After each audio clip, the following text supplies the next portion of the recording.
Well, good morning. It's good to see everybody here this morning. If you want to turn your Bibles over to the book of Numbers, we're going to continue our thoughts as we work our way every month or so through the books of the Old Testament as we've been reading in our Bibles daily.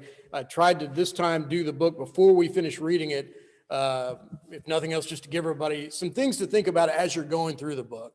It's one of those things as I've read it. I don't know if you've noticed this or will notice this. It's an interesting book the more I read it, and a lot of the reasons I think is because it's in a lot of ways it's a complex book, which makes it hard to read sometimes because it's not really defined by any one different type of thing. You know, typically books are historical or books are about the law, and we can we get into a rhythm a little bit in how we read. But Numbers is kind of all over the place. It starts off as with the idea of taking a census, which is, of course, where the name, the book of Numbers, even comes from. But it's not just about the census. We get into the idea that now we see stretches of the book that are dealing with the law, and particularly with the Levites. And as you read it or have read it, you're probably starting to think, well, a lot of this is looking very familiar. But then we get into the idea of history, because it's not just these two things. We start to get into the story that really is the point of the book, which is the idea of the people of Israel from the time that they have left Mount Sinai to the time that they go to Canaan to receive the promise of the land that had been given to them. And of course, within that, we see not only that they do go, but they go twice, because the first time they go, they refuse to enter, which results in the wandering in the wilderness for 40 years, which takes up about the last half of the book. But the story that we read probably would be better, the book probably be better titled In the Wilderness. That apparently was the original title that the Hebrew writings had before the Septuagint was translated and the book of Numbers was used as the title. But maybe it'd be less scary for us to read if it was called In the Wilderness, but because it really isn't a book about numbers. Although there are obviously the two censuses, and those two censuses in a lot of ways serve as a framework for the rest of the book. And the rest of the book is kind of built around those things. But as we were thinking about this, and something that struck me, I don't know that it's necessarily germane to what we're going to talk about, but I did think it was interesting and just something to keep an eye on when you're reading through this. Maybe this will strike you as it struck me, but it's going to start seeming very familiar. Because when we start reading the book of Numbers, what we start to see is a lot of the things that we saw in Exodus are going to come right back around. And we see the same themes and the same concepts. And if you look at the idea that, Exodus ends with a 3-day journey to Sinai in Exodus 18, but Numbers begins with a 3-day journey towards Canaan. We see that the Levites in Exodus 32 are exalted. They are given their station. And we see that happening again in the book of Numbers for very similar reasons, as we'll talk about later on. We see that Moses receives support of his leadership in Exodus 18, if you remember, because he's feeling overwhelmed. We see that exact same thing happening in the book of Numbers. And rather than Moses' father-in-law, it's God himself who steps in and offers a solution for Moses' problem. We see the idea of the manna and quail brought up again. And so much so, it's so similar that I actually had a discussion with one of the local preachers the other day. We were trying to decide, well, is Numbers just retelling the story from Exodus 16? But when you look at it, it becomes very clear that the sequence of events is that one happens before the mount, one happens after the mount. But obviously, again, the gift of quail is going to be handled very differently in those two examples. We see again conflict with Amalek. Again, the same conflict, but very different outcomes as we see. As in Exodus, they defeat Amalek, but in Numbers, because of their lack of faith, we see that Amalek defeats them. We see the water from the rock, which happens in Exodus and Numbers. And again, the outcome is the same, but the context becomes very different. And the meaning of that outcome becomes very different. And we see the idea that idolatry leads to death. It happens before Mount Sinai, and it happens immediately before going into the land of Canaan as well. So the more things change, the more things stay the same, as they always say. And what's interesting is that, as we're going to mention later on, this people that has gone through so much, what we start to see when we really step back and look at it is this is a group of people that has not been changed. They have been changed in terms of the people that will enter into the land of Canaan, as we know, and we'll talk about later. None of the people that were on Mount Sinai are going to be alive to go into the land of Canaan, and yet the same problems exist with the nation of Israel. And we're left kind of wondering, well, what exactly was the point of all this? And so when we think about, I forgot one more thing, the plague on the people as a result of their idolatry. We see idolatry coming back. Again, right before the law in Exodus, we see idolatry coming up, and right before coming into the land of Canaan, once again, idolatry is going to come up once again. So the problems remain the same, but the people change. And so when we're looking at this book, it's kind of interesting to see how it breaks out. The first 10 chapters of it, and again, this is where, as a lot of the books in the Pentateuch, we get kind of bogged down because it's easy to start. We get the census, and then we get discussions of the Levites and their role. And what we see here in this passage is that God is now preparing the people, but he's preparing them very differently than he has before. In Numbers chapter 2, when we see this first census lined up, it's the idea of, in Numbers 1, 2, they're told, take a census of all the congregation of the people of Israel by clans, by fathers' houses, according to the number of names, every male, head by head, from 20 years old and upwards, all in Israel who are able to go to war. And so there's already a different emphasis now. You've been given the law, you've been equipped, and you are now ready to go forward, but you're going forward with the idea that you're doing this to conquer. And they are about to prepare themselves to go into the land and take it. It's interesting. There's no mention in any of this when we think about how God prepares the people.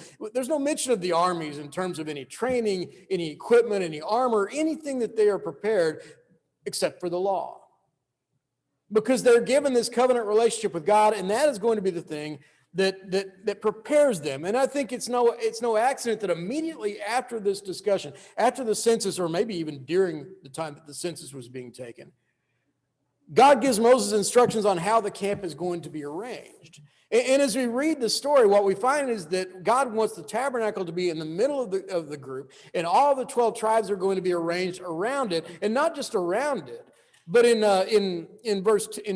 chapter 2, verse 2, it says that the people of Israel shall camp each by his own standard with the banners of their father's house. They shall camp facing the tent of meeting on every side.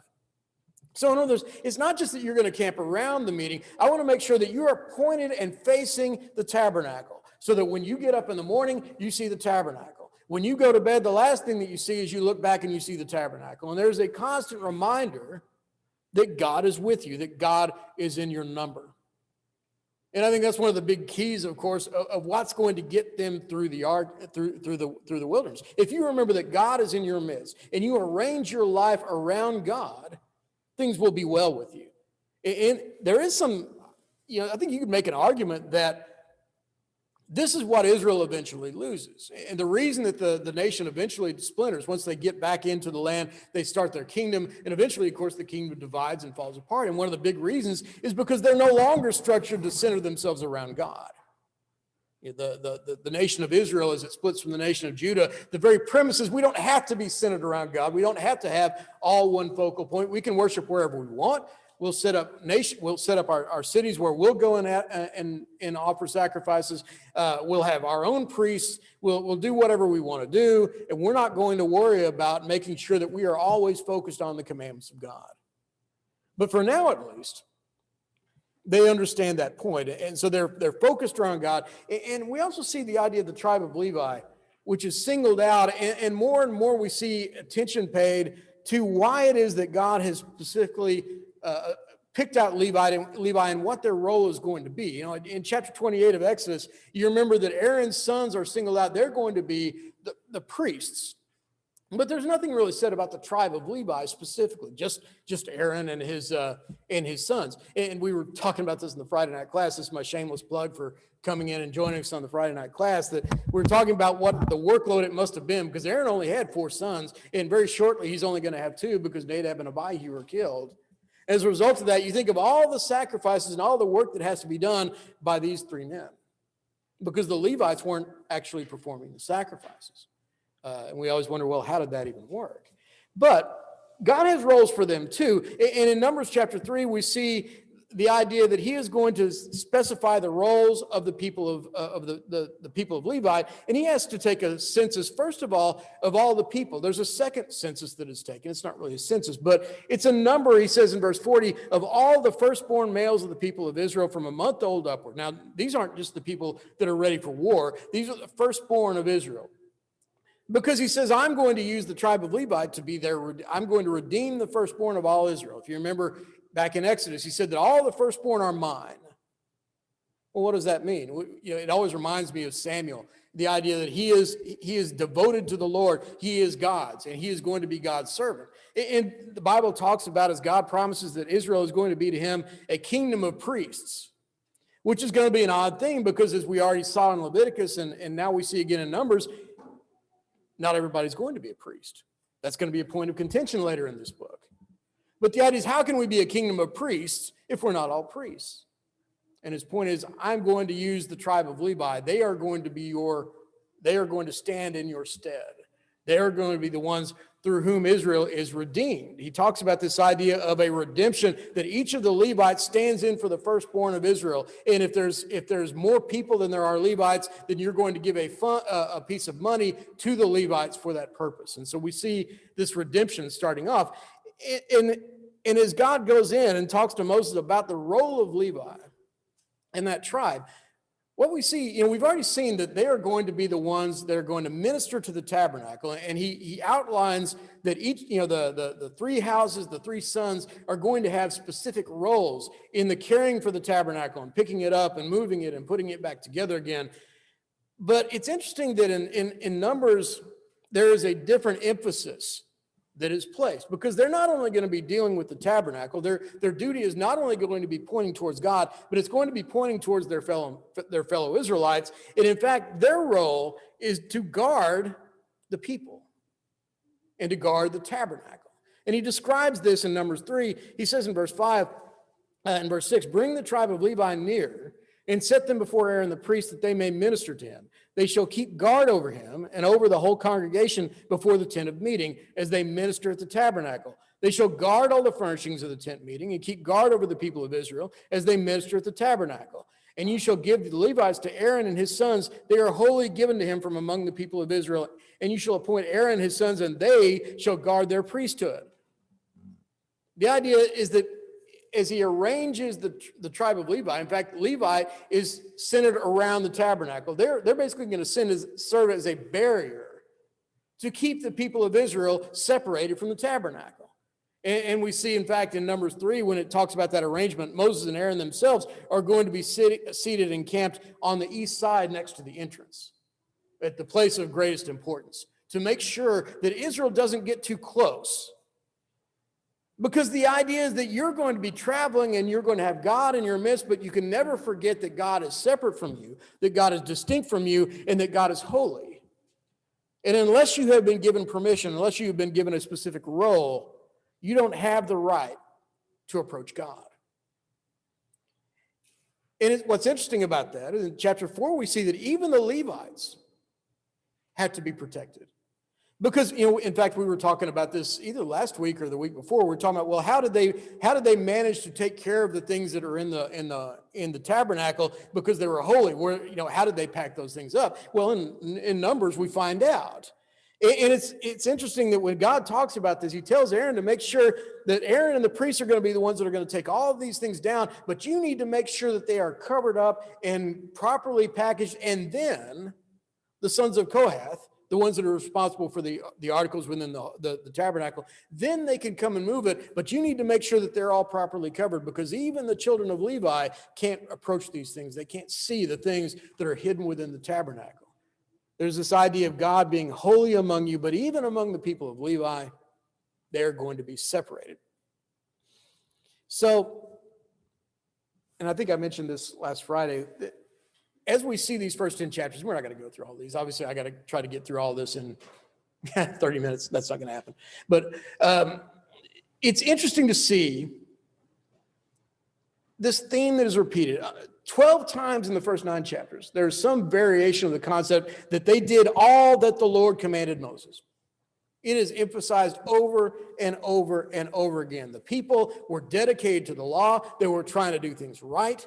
So much so that, in fact, if you remember the story, if you haven't gotten there yet, that at some point when the Passover is first celebrated, there's going to be some of the children of Israel that are going to come to Moses and Aaron and say, wait a second, what about us? We're unclean. We have, for whatever reason, have become unclean. We're not able to take of the Passover, but we want to do it.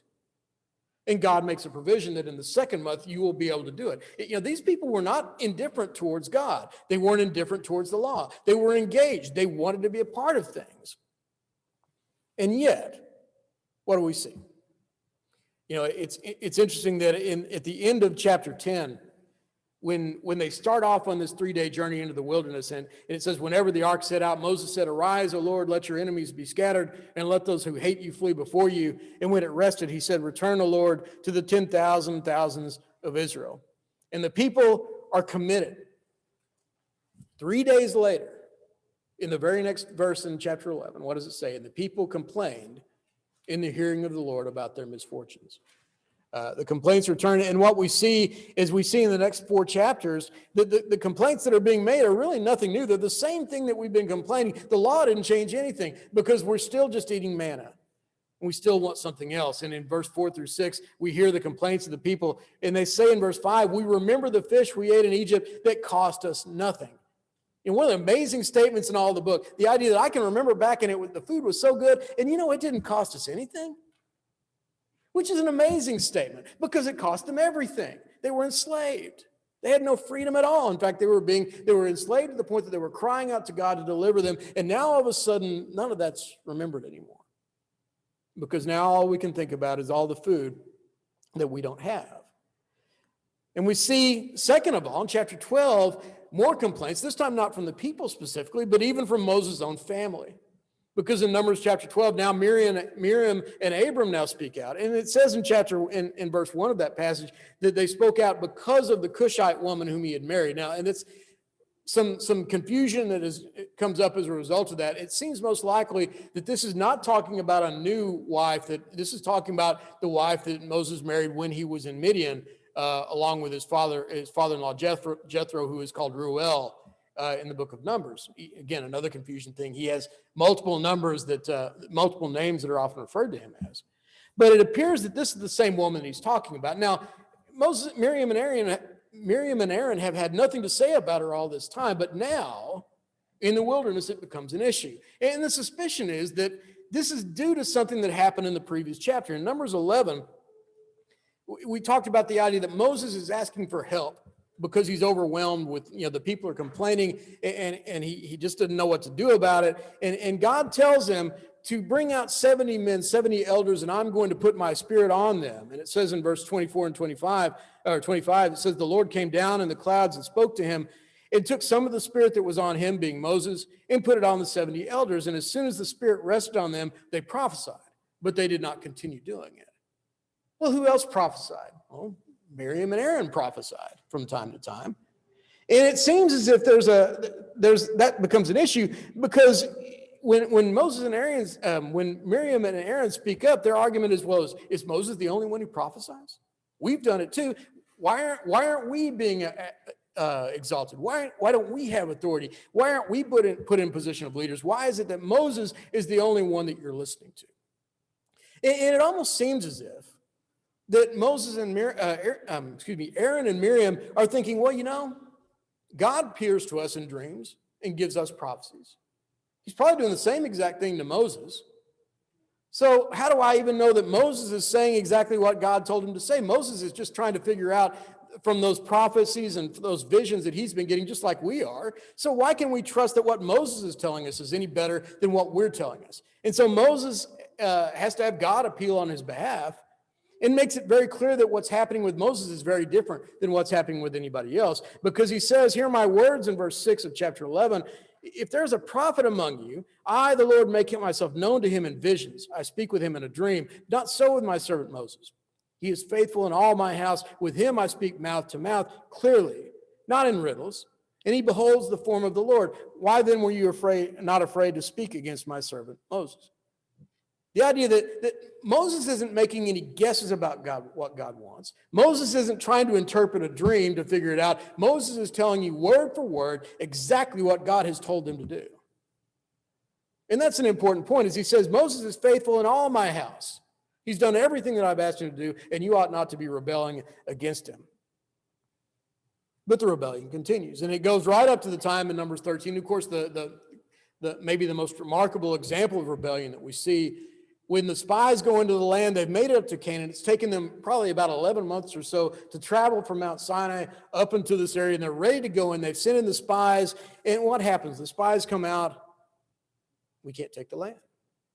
And they tell the people in verse 31 of chapter 14 that said, we are not able to go up against the people, for they're stronger than we are. So they brought to the people of Israel a bad report of the land that they had spied out, saying, the land through which we have gone to spy it out is a land that devours its inhabitants. And all the people that we saw in it are of great height. And we saw the Nephilim, the sons of Anak, who come from the Nephilim. And we seemed to ourselves like grasshoppers, and so we seemed to them. And so as a result of that, the entire nation turns against Moses. You know, that familiar frame, whenever anything goes wrong, we're going to turn on Moses. And they say, let us choose another leader and go back to Egypt rather than dying in the wilderness.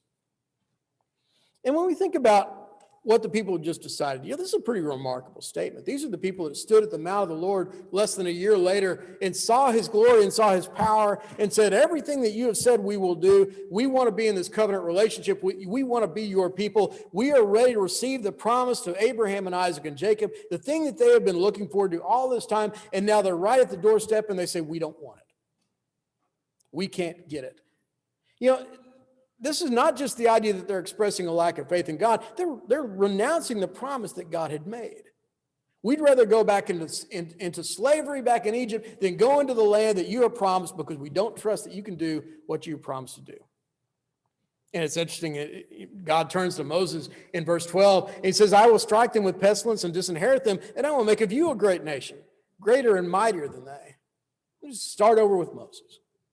And yet Moses, and we could do a whole lesson on the intercession of Moses, that Moses, again, intercedes for the people. And he makes the argument, it's kind of interesting, that when he talks about him, he appeals to his name. He appeals to the name of God, that if you have said that you are patient, you are merciful, please pardon your people. And God says, I will pardon them. But not one of these people is going to enter into my land, enter into this nation. And so, because of the rebellion, the people are sent back out. And an entire generation is going to be condemned. And we'll talk about that a little bit later on.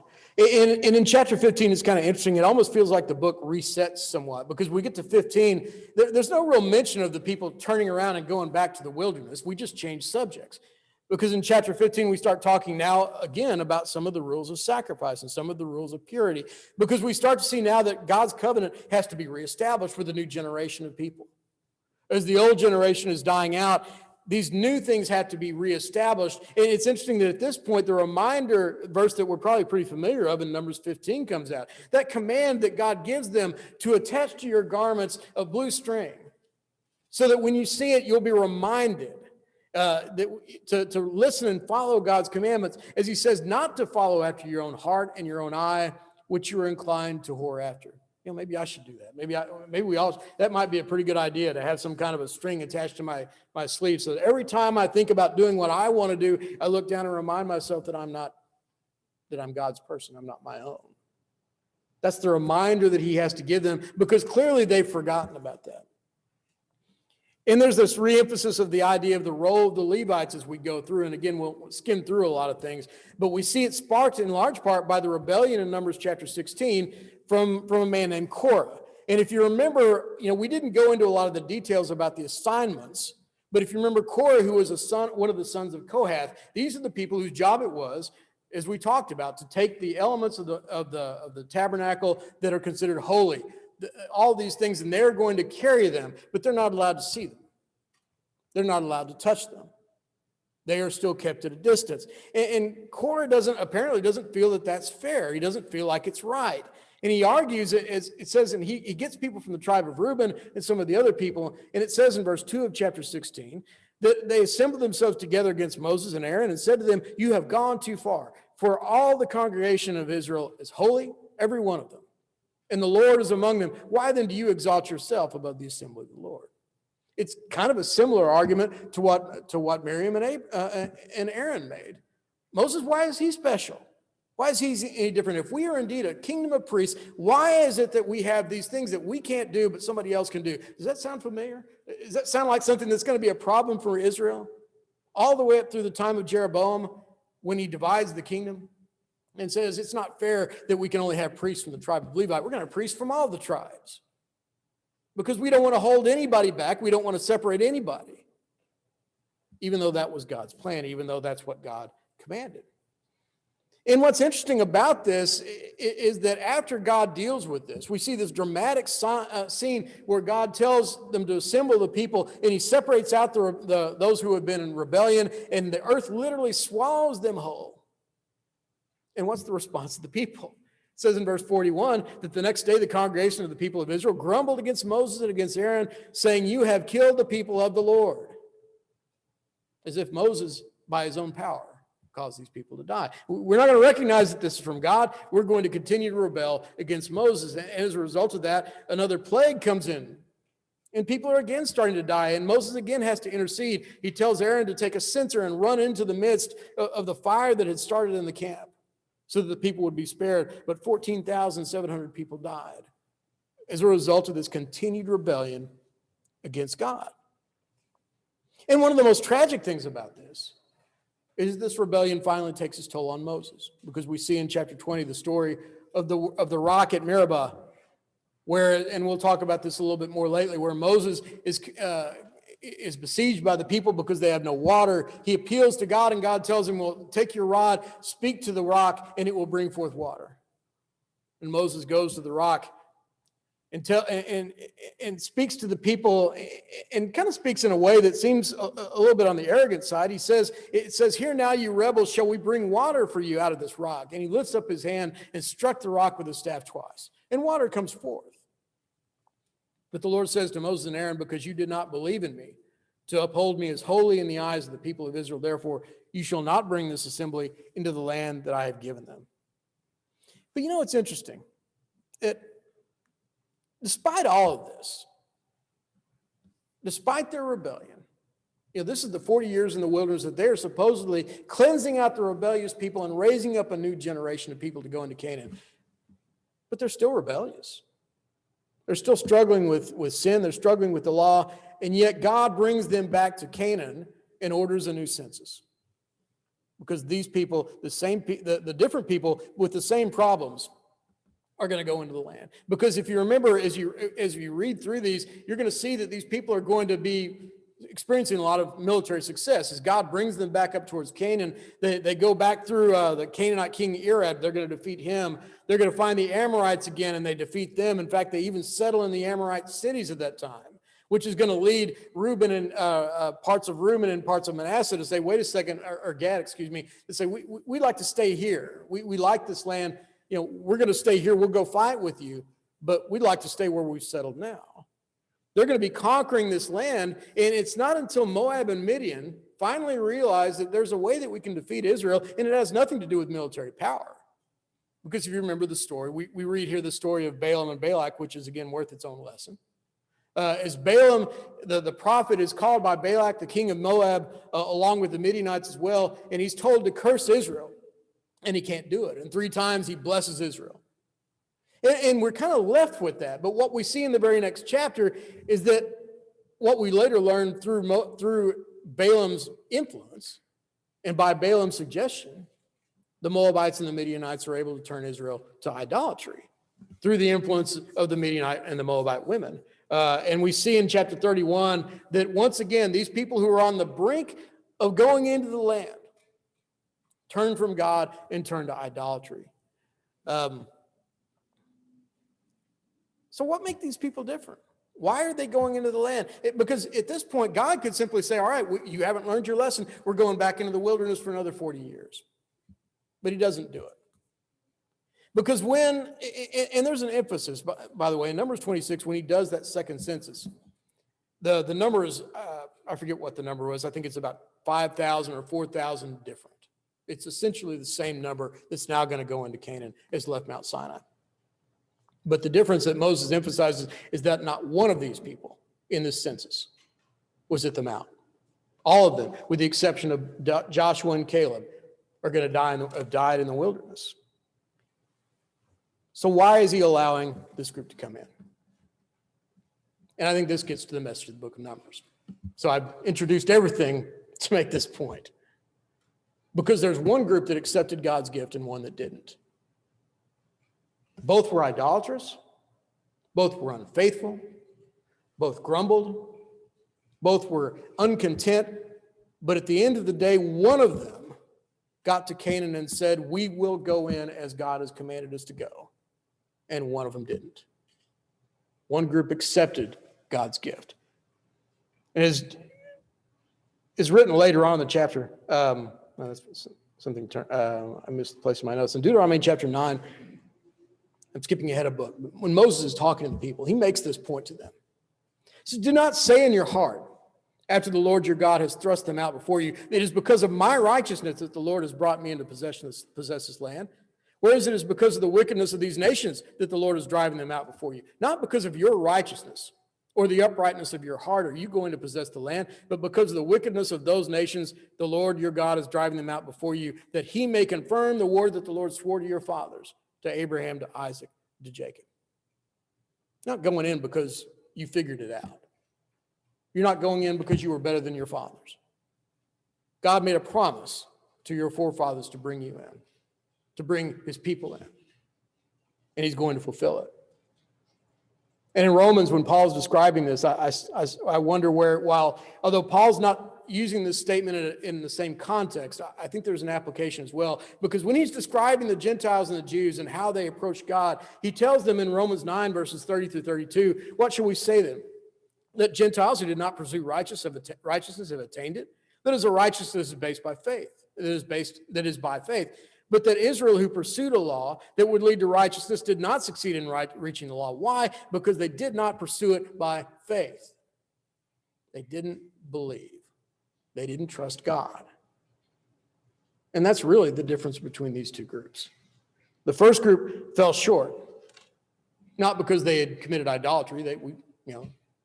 God's people had been committing idolatry from the beginning, because they depended on the law to get them in. Because if you remember the story, let's backtrack to what happened after God told them, you're not going to go into the land. The people said, you're right, we sinned, we're wrong, we made a mistake, now we're going to go in. As if they could somehow, and the idea seems to be, look, I agree, we've made a mistake, but at the end of the day, we're your covenant people, we're the descendants of Abraham, we have a right to that land, and we're going to go in and take it. And they find that that's not going to work because God was not with them. In fact, we read that they went out to the hill to battle without Moses and without the Ark of the Covenant, and it didn't work. And Moses warned them that it didn't. But they were determined to seek it based on who they were, not based on the faith that they supplied. And it gives us the lesson. Because the more I thought about this, the more I thought about what it tells us about this idea of predestination. This is an issue that we struggle with a lot in the religious world. What does it mean to be predestined? And people will go to Ephesians 1 and 2 and talk about the idea that we individually have been predestined to become conformed to the image of his son, the idea that God has picked you and you and you, but not you and you and you, and the idea that he's going to use these people that he has selected, and they're going to be the ones that are going to inherit this promise. Well, does that sound kind of like what we've just been looking at? It's exactly the same thing. Because that's how these people were looking at life. They were saying, look, you have promised this to us individually. This group right here in the wilderness, and we're going to go in. But God makes the point that no, I'll give this grace to who I see fit. The promise was not to you specifically. The promise was to Abraham, to Isaac, to Jacob, that of his seed would go in and take the land. If it's not you, it's somebody else. In fact, when he talks to Moses and says, I'm going to wipe all these out and I'll make a great nation out of you. He would have been perfectly within his right. It would have been perfectly in line with the covenant promise he made to Abraham, because Moses was the seed of Abraham. And we would have now read, when we read in the New Testament, we would have then read, I am the God of Abraham, Isaac, Jacob, and Moses, because the promise would have then extended to him. But that's not what God chose to do. But ultimately, his promise was to a group of people, but not to individuals. And so these people who fell in the wilderness, they were eligible to receive that promise if they'd been willing to avail themselves on it, but they weren't. And as a result of that, they fall short. And that's what we're going to read. The same thing we read today in Ephesians 1, where it says in verse 4, even as he chose us in him before the foundation of the world, that we should be holy and blameless before him. In love, he predestined us for adoption to him, to himself as sons through Jesus Christ, according to the purpose of his will, to the praise of his glorious grace, with which he has blessed us in the beloved. We've been foreordained, we've been predestined, but how? Not me, not you, not any specific person, but the idea that anyone who has faith, who's willing to follow God, who's willing to come to the promised land and say, I will go in. That's the person that's been predestined. Romans 4, verse 11, when Paul is describing the faith of Abraham, what does he say? He says that is why it depends on faith, in order that the promise may rest on grace and be guaranteed to all his offspring, not only to the adherents of the law, but also the ones who share the faith of Abraham. We talked about the idea that the book of Exodus in a lot of ways was a retelling of the story of Abraham. Get out of your country and come to a land that I will show you, and I will bless you. And as we said, Abraham went willingly, not knowing where he was going because he trusted God. Israel went, sometimes willingly, sometimes not. They had to be convinced a lot of times along the way. But ultimately, despite all their failings, despite all their idolatry, they went in because of faith. Now, sadly, their faith didn't maintain. They eventually would lose their faith. They would continue to drift away, fall into idolatry time after time, and eventually the nation of Israel would be scattered among the nations, just as God promised that they would. As Romans 4:24-25 says, for ours also it will be counted to us who believe in him, who raised from the dead of our Lord, who was delivered up for our trespass and raised for our justification. The faith that we have is a different faith, but it's the faith in the same promise. That the God who was able to fulfill the promise to Abraham to bring these people into a nation, to bring them into a land, is the same God who promises us today that if you'll put your faith in Christ, there is a rest that remains for you as well. As we wander through there's so many, we could talk about so many patterns and so many examples of the idea of how God uses the wilderness and the idea that he prepares his people, not only in the book of Numbers, but every day today, that we're wandering in the wilderness right now, trying to get to that place that God has promised us. And we face the same temptations that they face, the same problems that they face. We grumble the same way. We commit idolatry in the same way. And yet when we get to the point, the question remains, what am I going to do? Am I going to put my trust in God? Or am I going to put my trust in myself? How am I going to live my life? Ultimately, if you want to come out with one more lesson, and the lesson will be yours, Numbers gives us a perfect example of the idea that a nation equipped with the law was still insufficient to go into the land of rest because they needed something else. And this is depicted as graphically as anything as the failure of Moses.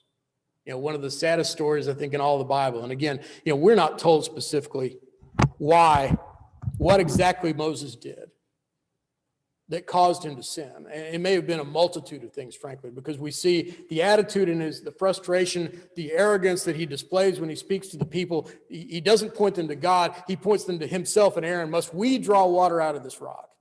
Was it because he smote the rock, because God told him to speak to the rock? It may have been that as well. But there was probably a lot of things going on. But ultimately, what God tells him is, because you did not believe me to uphold me as holy. He tells him in Deuteronomy 32, because you broke faith with me. That's a phrase that's used a lot in the book of Leviticus of those who have sinned and have gone contrary to what they were supposed to do, how they were supposed to live. So Moses saw the land, but he didn't get to go in. And one of the saddest passages in the Bible, in chapter 27 of Numbers, in verse 12 through 14, it says that the Lord said to Moses, go up into this mountain of Abiram and see the land that I have given to the people of Israel. When you have seen it, you also shall be gathered to your people, as your brother Aaron was, because you rebelled against my word in the wilderness of Zin, when the congregation quarreled, failing to uphold me as holy at the waters before their eyes. You think about the implication there, that the law, which was designed, which was intended to show the world that God was holy, ultimately the law fell short of that. Something else was needed, something beyond that. But the good thing about this, to make the story a little bit less somber, is that we know that this wasn't the end for Moses. Moses didn't see the land. Moses didn't go into the land, but Moses saw it. And he saw it not just with his own eyes, but he saw it by faith. We see the examples over in John chapter 5 when Jesus is talking about Moses. What does he say? He says, do not think that I will accuse you to the Father, talking to the Jews around him. He says, there's one who accuses you, Moses, on whom you have set your hope. For if you believed Moses, you would believe me, for he wrote of me. But if you do not believe his writings, how will you believe my words? Moses saw Jesus. He may not have fully understood. He didn't fully comprehend what was going to happen, but he told the people that one day a prophet is going to be raised up like me, and him you will listen to. And as we see in Luke chapter 9, as Jesus is transfigured on the mount, and Luke describes this scene, he talks about the fact that Jesus' face is altered, his clothes become dazzling white. It says, and behold, two men were talking with him, Moses and Elijah, who appeared in glory and spoke of his departure, which he was about to accomplish at Jerusalem. We see Moses at this point. It would have been really interesting to hear that conversation. But the idea that Moses, who saw the rest from afar and did not get to go in, speaks with Jesus and talks to him about the fulfillment of that plan. The idea that the rest that is promised to Israel is still waiting, and it's still waiting for anyone who is willing to put their faith in God. We said when we talked about Exodus, Exodus is a book about Jesus. Numbers is a book about Jesus too. So is Leviticus, so is Deuteronomy. And all the way through the Bible, we see these trains. Everything is about Jesus, designed to point us towards that time when that promise will be fulfilled for you and me, just as it was fulfilled for everyone before us, if we have that same level of faith. Because we're not under the law anymore, as we talk about in the book of Romans, we are under grace. Hebrews 3:3-6 says, for Jesus has been counted worthy of more glory than Moses, as much more glory as the builder of a house has more honor than the house itself. For every house is built by someone, but the builder of all things is God. Now, Moses was faithful in all God's house, as we read earlier, as a servant to testify to the things that were to be spoken later. But Christ is faithful over God's house as a son. And we are his house, if indeed we hold fast our confidence and our boasting and our hope. So as we read this, we continue to read the Old Testament, and as we talked about, one of the reasons I'm doing these is to help us, to give us some things to think about as we're going through. That it's easy to get bogged down in the verse by verse and sometimes forget about the big picture of what we're seeing. And what we're seeing here played out before our eyes as an example of how we come to God, because the law is not going to get us there. Grace will get us there. If we're willing to put our trust in God, we can enter into the land that he has prepared for us as well. So the lesson is yours this morning. Hopefully it's been useful. If you have any needs of the saints, if you need us to pray for you, if you need encouragement, if you need to study with us about what it means to make your life right with God, we want to help you in whatever way we can. This time we'll be led in our invitation song. Number 285.